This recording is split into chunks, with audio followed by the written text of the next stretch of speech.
On se réveille 2 heures avant notre heure de départ pour avoir le temps de soigner notre alimentation et notre déjeuner, puisqu'en réalité, ça va être le repas de la journée complète. On essaye de faire des petits exercices de proprioréception qui nous permettent de mettre en éveil tous nos sens pour être prêts sur le start tous les jours. C'est très important d'avoir cette routine où tous les jours, on attaque vraiment par ce déjeuner, ce petit réveil musculaire, la préparation avec l'équipe, le dernier check avec notre ingénieur pour bien mesurer en fait les difficultés de la journée, le kilométrage, l'autonomie et la capacité d'essence embarquée et la stratégie de course à adopter.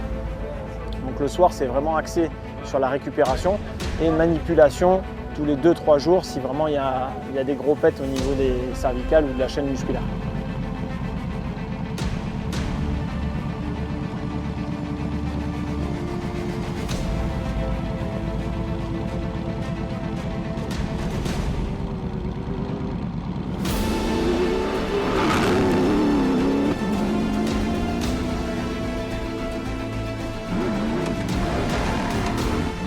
On a une job list qui est déjà prédéfinie par rapport au kilométrage de l'étape. On fait un débriefing avec le pilote-copilote et on voit s'il y a des choses en plus ou en moins à faire. On contrôle tout ce qui est système de freinage, boîte de vitesse, on vidange les liquides un soir sur deux, ça dépend si c'est la boîte de vitesse, le moteur.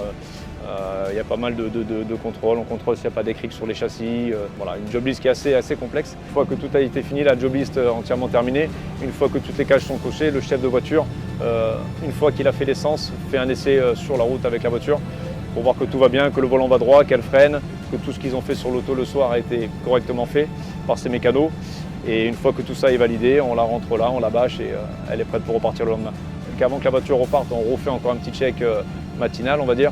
On contrôle le serrage des roues, on contrôle les pressions, on contrôle qu'il n'y ait pas eu de fuite dans la nuit.